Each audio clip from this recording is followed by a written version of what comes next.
Donc, merci beaucoup pour Bonjour. l'invitation. Désolée, j'ai un peu ma voix qui est cassée depuis quelques jours, mais je vais quand même essayer de vous donner le topo sur les ménométrorragies qui sont liées aux troubles de coagulation chez les adolescentes. Et c'est vrai que c'est une plainte qui est très fréquente pendant nos consultations. On va souvent des jeunes filles, soit aux urgences, soit pendant les consultations, qui viennent avec des saignements qui sont abondants, qui sont irréguliers. Et bien sûr, ça leur impacte la qualité de vie énormément.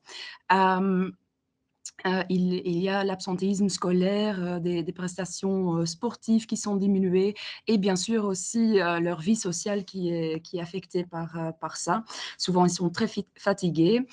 Quand on voit les jeunes filles, et souvent, si je regarde dans le pratique, comment on le fait, on va souvent considérer que c'est hormonal et que les premiers 2-3 ans après le début des règles, c'est un peu normal d'avoir des cycles irréguliers, de temps en temps un peu plus abondants. Mais c'est vrai qu'il y a quand même pas mal et assez souvent des coagulopathies héréditaires qui sont sous-jacentes. Le but de ma présentation, c'est aussi de voir un peu quelle adolescente est-ce qu'on doit aller dépister pour des coagulopathies.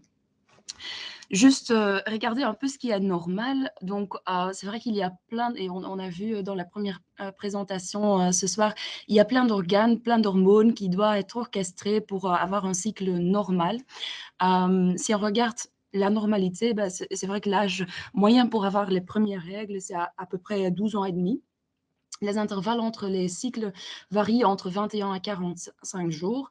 On veut des saignements qui sont quand même moins de 8 jours, 7 jours ou moins, et une utilisation quotidienne de tampons ou de serviettes qui sont à peu près 3 à 6 et qui ne sont pas plus que ça.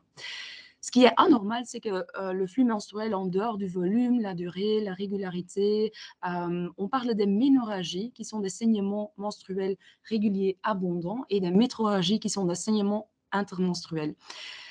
Selon the American College of Obstetrics and Gynecologists, ils considèrent que les ménorrhagies sont des saignements qui durent plus de 7 jours et où il y a plus de 80 cc de perte par cycle menstruel. Bien sûr, ce chiffre, c'est très difficile dans le pratique d'obtenir ou de quantifier. Du coup, la définition par Figo est peut-être un peu plus intéressante. Et ça nous dit que c'est des pertes de sang menstruel excessives qui vont interférer avec la qualité de vie physique, émotionnelle et sociale d'une femme. Et donc, ça regarde beaucoup plus le perspective et comment la patiente même vécu ces saignements. C'est absolument une évaluation très subjective. Hein. Donc, on a 20% des femmes qui ont des règles normales qui vont les considérer comme abondantes et à peu près 30% des patientes qui ont des ménorrhagies qui les considèrent comme normales. Donc, dans notre vie et notre pratique quotidienne, ce qu'on utilise, c'est le score de IGAM.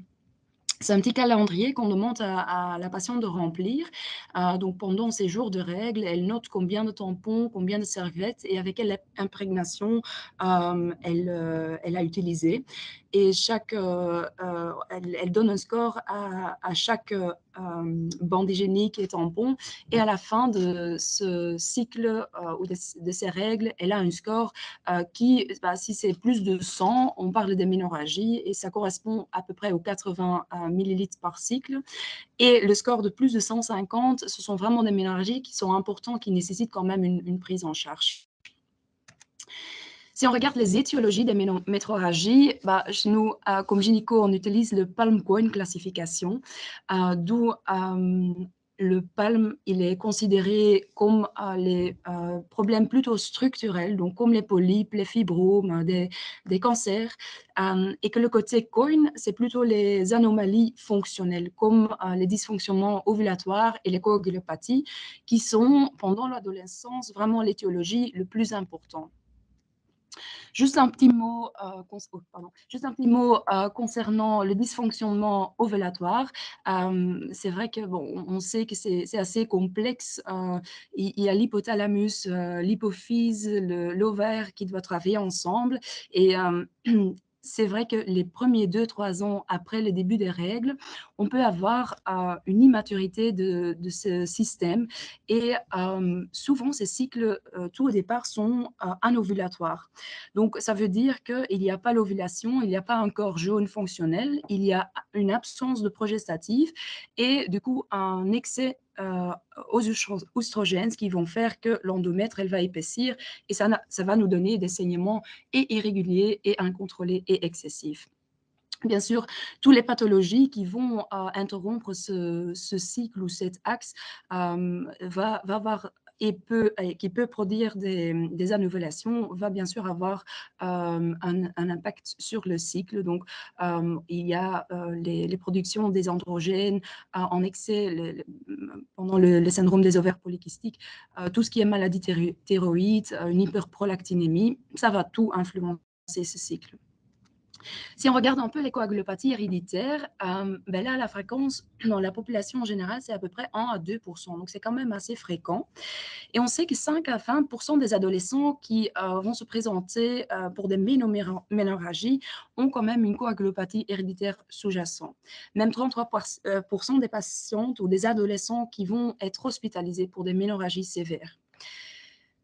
Et en plus, donc des patientes avec des coagulopathies héréditaires connues, il est clair que dans 75 ou 80 de ces patientes déclarent que leurs règles abondantes sont leurs symptômes vraiment le plus embêtant, le plus principal. Quand est-ce qu'on doit suspecter une coagulopathie chez des adolescents? C'est vrai qu'il y a pas mal d'organisations qui ont essayé de sensibiliser les gens ou des jeunes aussi, ou des femmes en général, pour des... Allez, c'est quoi dans quelle option on doit conseiller des saignements excessifs et quand est-ce que ça peut vraiment être lié à des coagulopathies? Il y a de Project Red Flag. Donc, ce sont, si vous voulez, des drapeaux rouges qui ont été décrits et juste pour alarmer les patientes un peu. Donc, ce sont des ménorrhagies qui sont là depuis le début de règles. La règle qui dure plus de 7 jours, des flux menstruels qui nécessitent des doubles protections, des débordements à travers des serviettes et tampons en moins de 2 heures ou parfois pendant la nuit, des changements de drap et vraiment la sensation d'avoir un flux de sang qui coule avec souvent des pertes d'écaillots. Il y a aussi des évaluations, des auto-évaluations online. Let's Talk Period, c'est une des choses qui est assez bien fait. Donc, c'est une questionnaire et à la fin, l'outil vous dit si la femme qui a rempli cette questionnaire, elle est à risque pour avoir une coagulopathie ou pas. Bien sûr, tout est dans l'anamnèse, dans cette histoire ici. Il y a les antécédents familiaux, de troubles de coagulation. À ce moment, il faut quand même penser à ces jeunes filles qui viennent se présenter pour des ménorrhagies. Elle a eu sa maman qui a vécu la même chose. Et bien sûr aussi les antécédents personnels de certains symptômes, donc très typiquement des épistaxies spontanées bilatérales, qui sont mal contrôlées, qui saignent plus de 10 minutes, des saignements souvent excessifs après extraction dentaire ou après certaines chirurgies, des ecchymoses, des hématomes cutanés, des saignements qui sont beaucoup trop excessives après une petite coupure. Ce qui peut arriver aussi, c'est des kystes ovariens hémorragiques à répétitifs. Et ça, c'est plutôt pour les femmes un peu, pas vraiment pour les adolescents, mais bien sûr, on doit se rendre compte que si on parle des coagulopathies, qu'on peut avoir aussi des hémorragies en postpartum. Il y a beaucoup de ce qu'on appelle de bleeding assessment tools qui ont été faits pour faire un dépistage et pour voir quelle patiente peut être à risque pour avoir une coagulopathie. Celui qui est vraiment fait pour des femmes qui se présentent pour des ménorrhagies, c'est le Philipp. C'est un screening tool qui a été développé par Philipp. Ça date de 2011, mais j'avoue que la plupart des outils ou des questionnaires que j'ai trouvés, ils étaient vraiment très long, plein de questions, pas très pratique à utiliser dans le pratique clinique où on a souvent 20 minutes pour voir une patiente. Mais ici, ben, vous voyez que si vous regardez les questions, c'est un peu tout ce que je viens de dire dans l'anamnèse. Et je pense qu'avec ce screening tool, bah, on a quand même, on peut quand même avoir une idée des choses les plus importantes pour voir si cette patiente elle est à risque pour avoir une coagulopathie ou pas. Ici, il y a une étude qui était faite en 2020. Donc, ce sont 200 adolescents. C'était une étude prospective. 200 adolescentes qui ont été référées pour des saignements abondants. C'est vrai que c'était dans un centre tertiaire. Et c'est vrai que dans quasi 1 sur 3, on a quand même diagnostiqué une coagulopathie, avec le plus fréquent des anomalies au niveau du facteur von Willebrand. Après, il y a eu les dysfonctionnements plaquettaires, donc des dysfonctionnements dans les plaquettes, et 2 patientes qui avaient un déficit dans des facteurs de coagulation.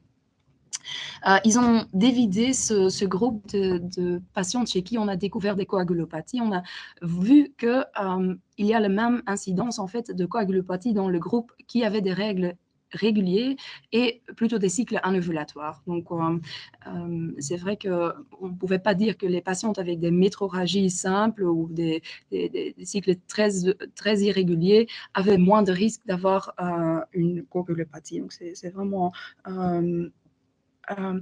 après, les prédicteurs de coagulopathie même, c'est vrai que c'était surtout le jeune âge au premier saignement et les filles en fait qui se présentent pas aux urgences pour des saignements abondants. Donc ça veut dire que probablement ces filles sont entourées par leur famille ou leur maman qui a vécu un peu le même scénario avec des saignements excessifs et qui savent beaucoup mieux gérer ces saignements abondants en urgence. C'est vrai que parmi les patientes avec des coagulopathies, pour 43%, c'était les ménorrhagies étaient leur seule plainte, leur plainte unique. Si on regarde la cascade de la coagulation, bah, en 25 minutes, c'est difficile de couvrir tout, mais juste pour savoir, il y a l'hémostase primaire où il y a vraiment les plaquettes et le facteur von Willebrand qui jouent ensemble, et l'hémostase secondaire où on a plein de facteurs de coagulation qui doivent être orchestrés pour finalement former le fibrine et pour arrêter le saignement. Si on regarde ça un peu, c'est vrai que chez les adolescents, on a comme coagulopathie le plus fréquent la maladie von Willebrand, ce que je vais expliquer un peu plus en détail. Après, des anomalies au niveau des plaquettes, donc des plaquettes qui sont soit trop bas ou soit des anomalies au niveau des récepteurs qui font que le clou plaquettaire ne se forme pas. On peut avoir plein de déficits en facteurs de coagulation, des déficits au niveau fibrinogène, et il y a aussi des troubles au niveau des troubles comme le Ehlers-Danlos ou de Marfan, où il y a vraiment des soucis au niveau de collagène. Et souvent, il y a une fragilité capillaire qui est accompagnée avec ces syndromes. Pardon. Ça, c'est un petit résumé, ce que je trouvais assez clair. Si on regarde l'hémostase primaire et l'hémostase secondaire, tous les facteurs qui jouent, donc les plaquettes, le von Willebrand, le collagène, tous les tests qu'on peut imaginer à faire et où on peut attaquer pour avoir une direction dans quelle fonction ou quels facteurs sont anormales. Je vais vous parler surtout un peu de la maladie von Willebrand. Donc, c'est une maladie qui était découverte et qui était décrite pour la première fois en 1926 par un monsieur de Finlande, monsieur von Willebrand, et décrit comme une maladie hémorragique héréditaire de l'hémostase primaire qui est caractérisée par un déficit quantitatif et qualitatif du facteur von Willebrand. Son prévalence est estimée entre 0,6 et 1,3% de la population, et cette variation est surtout en fonction de la valeur cutoff, et son transmission est autosomique. C'est vrai que ça veut dire qu'en réalité, il y a autant de femmes et des hommes qui sont atteints, mais vu que les femmes sont quand même un peu plus challenged au niveau de leur coagulation pendant les règles, pendant leur accouchement, c'est vrai qu'on le trouve probablement un peu plus fréquent chez les femmes. Un slide qui semble compliqué, mais c'est quand même important de savoir un peu comment ce facteur von Willebrand il est synthétisé. Donc, il est synthétisé comme un propeptide qui va surtout être produit dans les cellules endoplasmiques et les mégakaryocytes. Donc, il va être stocké dans les cellules endothéliales et les plaquettes, en fait. Donc, il commence avec une peptide qui va faire des dimères au niveau de réticulum endoplasmique qui va finalement, dans l'appareil Golgi, former des multimères. Et ce sont des multimères de haut poids moléculaire qui vont surtout agir et avoir leur effet procoagulant. Donc, ça veut dire s'il y a une lésion au niveau d'un vaisseau, ben, ce facteur va se libérer et va faire son action. Son action, c'est surtout l'adhésion et l'agrégation plaquettaire. Donc, il va absolument jouer un rôle clé dans l'hémostase primaire. Il va former des ponts entre les plaquettes eux-mêmes et entre les plaquettes et les cellules et le collagène qui est libéré par le vaisseau qui est lésé. En plus, il va transporter, stabiliser le facteur 8 et c'est vrai que le facteur 8, bien sûr, le cascade des facteurs, ça c'est l'hémostase secondaire. Donc, du coup, il va aussi attaquer, s'il y a des anomalies au niveau de ce facteur von Willebrand, on va aussi avoir, par exemple, un APTT qui est allongé suite au fait que le facteur 8 va diminuer. En plus, il est impliqué dans les process inflammatoires et l'angiogenèse. Si vous avez suivi cette synthèse et son action, ben, vous pouvez imaginer que sur plein d'étapes dans cette production ou dans cette action, on peut avoir des déficits. Et ça explique pourquoi il y a une énorme hétérogénéité et biologique et clinique dans cette maladie de von Willebrand. Bon, 3 subtypes, juste pour pas aller trop loin dans les détails. Le type 1, c'est un déficit quantitatif partiel, et ça, c'est le plus fréquent. Le type 2, c'est plutôt un déficit qualitatif qui va être encore sous-classé. Donc, il y a juste une réduction au niveau du fonctionnement de facteur von Willebrand. Et le type 3, c'est le type le plus sévère où on a vraiment un déficit quantitatif quasi complet. Il y a moins de... c'est le plus rare, mais c'est le plus sévère. Si on regarde les symptômes, ça c'est des data c'est des analyses qui ont été faites par le WIN study, donc de Willebrand in the Netherlands study, qui a regardé un peu les symptômes par type. Et c'est vrai que bon, le plus fréquent, ce sont des hématomes ou des hémorragies cutanéo-muqueuses avec, par exemple, les épistaxis, les saignements gastro-intestinaux, des hématomes, des ecchymoses et aussi absolument des ménorrhagies dans 65 à 80% des patientes. Donc, c'est vrai que, je répète encore une fois peut-être, mais c'est vrai que 5 à 20% des cas de ménorrhagie, surtout chez les adolescentes, sont des maladies von Willebrand. Je pense qu'on doit absolument sensibiliser beaucoup plus des cliniciens, surtout les gynécos, je crois. Mais on sait aussi que moins de 20% des adolescents qui se présentent avec des ménorrhagies sont dépistés pour un von Willebrand. Donc, c'est vraiment quelque chose, on n'a pas toujours le réflexe à faire. Si on regarde les taux sanguins de facteur von Willebrand, on a des fourchettes normales entre 50 et 150. On parle des déficits si c'est moins de 30 ou parfois, selon certaines guidelines, 40. Mais c'est vrai que ce taux peut absolument varier dans plusieurs situations. Et plus important, c'est quand même le groupe sanguin. Donc, on sait que chez les patientes qui sont O positives, il y a un taux de facteur von Willebrand qui est 25% plus bas que les sujets non hauts. L'âge, hein, on a une augmentation de taux de von Willebrand avec l'âge. Le stress et l'effort physique vont augmenter, des syndromes inflammatoires post-op, des insuffisances rénales, hépatiques, diabète, cancer, hyperthyroïdie, la grossesse qui est assez pratique, surtout dans le deuxième trimestre, ça va fort augmenter. Je vous dis ça parce que, par exemple, des jeunes filles qui sont hospitalisées pour des ménorrhagies, qui sont dans un inconfort, qui ont de stress, à ce moment, c'est pas vraiment idéal d'aller doser un facteur von Willebrand. Donc, il faut d'abord qu'on les met dans une condition optimale pour aller doser ce facteur. Concernant le postpartum, c'est vrai que parfois on voit des taux de facteurs von Willebrand qui vont assez vite descendre après l'accouchement. Et c'est parfois des saignements, des hémorragies un peu plus tard que le vrai postpartum, donc 48 heures plus tard, par exemple, qui vont nous embêter. Donc, les tests qu'on doit faire, c'est bien sûr, il y a pas mal de tests. Il y a des tests de dépistage et après les tests de confirmation.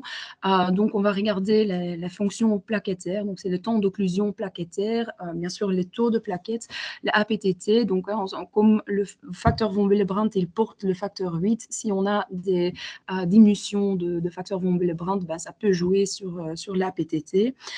Dosage de facteur 8, on peut faire le facteur von Willebrand antigène et aussi l'activité. C'est appelé aussi l'activité du cofacteur de la ristocytine. Et donc, ce test, il va explorer vraiment l'activité biologique du facteur von Willebrand. Ce qui est très important, c'est le ratio entre l'antigène et l'activité, ou entre l'activité et l'antigène, parce que ça va nous orienter vers soit un déficit plus quantitatif ou qualitatif. Hein. C'est logique si on a une antigène qui est présent avec une activité qui est beaucoup plus bas, qu'on va plutôt s'orienter vers un type 2. Et bien sûr, on doit compléter par une prise de sang complète, une formule sanguine complète, ferritine et bien sûr aussi le groupe sanguin, vu qu'on a vu que le groupe O, ça peut quand même changer les taux. Un slide qui semble compliqué, mais on sait c'est un schéma qui est pas mal fait et qui est assez intéressant. Donc, on voit les premiers tests qu'on fait pour extraire donc l'antigène, l'activité, le dosage de facteur 8. Et c'est surtout les ratios entre les deux qui vont nous déterminer vers un certain type. Donc, c'est vrai que c'est d'un revue de New England et c'est vrai que je l'ai eu de Anne et c'était hyper intéressant de lire et de comprendre. Mais c'est vrai que si on regarde comme ça a l'air un peu compliqué. Allez, pour moi en tout cas, mais c'est assez logique. On peut évaluer les sous-types aussi. Et là, bon, le plus facile à comprendre, le plus facile à comprendre aussi, c'est l'électrophorèse des multimères. Hein. Donc, comme j'ai dit, le von Willebrand, il est produit comme des multimères en haut de poids moléculaire. Donc, la distribution normale de ces multimères, c'est comme ça. On voit que, par exemple, dans le type 1, où on a un déficit quantitatif partiel, tous les types de multimères vont être présents, mais au moins des quantités. Dans les types 2, on a des multimères où on forme, par exemple, pas les multimères de haut poids moléculaire, où on a le type 3, où on n'a quasi pas de production de facteurs. Après, il y a beaucoup d'autres études qu'on peut faire, hein, la liaison du facteur von Willebrand au facteur 8, au collagène, aux plaquettes. On peut doser le propeptide, hein, donc le peptide très initial qui est formé, qui va être très bas, par exemple, dans le type 3, où on n'a presque pas de production. Et après, la biologie moléculaire qui va nous permettre de localiser vraiment des mutations sur le gène ou le gène qui est muté ou qui est perturbé. Juste un petit mot sur les options thérapeutiques. Donc, très connu, c'est le desmopressine, qui est un analogue synthétique de la vasopressine. En fait, il va agir en augmenter les taux plasmatiques du facteur von Willebrand et le facteur 8. On a ça en IV ou en forme de spray nasal. Et c'est vrai que pour les filles qui ont un von Willebrand, surtout le type 1, bien sûr, où il y a des réserves dans les cellules endothéliales, on peut le donner. Le régime est plutôt de donner le jour où les règles commencent. On peut les donner avec des intervalles de 12 à 24 heures et on peut répéter ça 2 à 3 jours pendant le cycle pour essayer vraiment de diminuer un peu les saignements. L'imitation principale, c'est le tachyphylaxie. Ça veut dire qu'une fois ce stockage dans les cellules endothéliales, il est fini, c'est vrai qu'on ne va plus réagir à ce produit. Et donc ça, on doit l'utiliser vraiment au bon moment et avec assez de... Allez, on doit bien jouer avec. Pour les type 3, où il n'y a quasi pas de production, il y a des concentrés de facteurs von Willebrand et facteur 8. Les antifibrinolytiques, l'hexacil, on peut aussi absolument donner pendant les règles ou quand les saignements sont vraiment très abondants.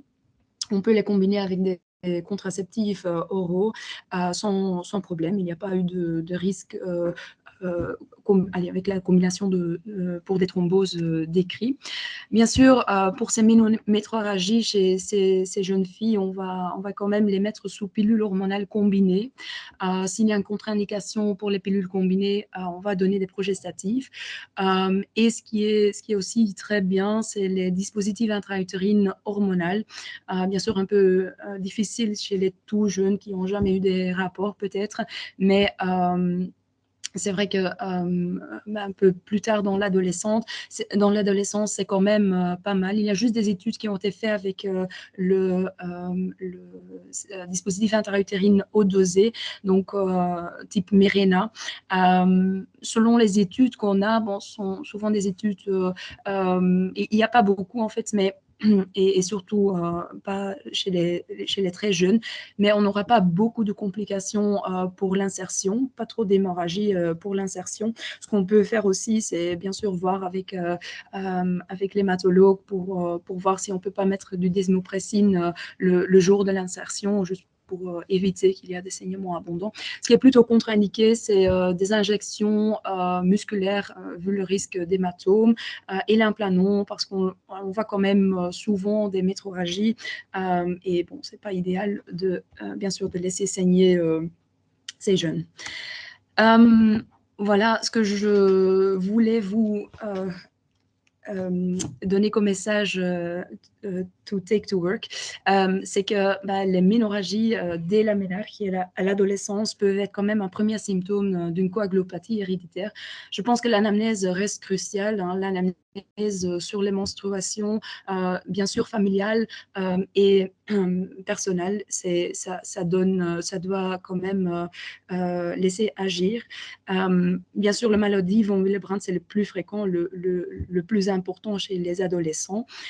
C'est absolument important, je pense, de sensibiliser les cliniciens parce que je suis sûre qu'on ne demande pas assez et pas assez systématiquement les analyses et bien sûr l'approche multidisciplinaire. Je pense que dans les soirées comme ça, on apprend plein de choses, mais surtout qu'on a envie de bosser ensemble. Voilà.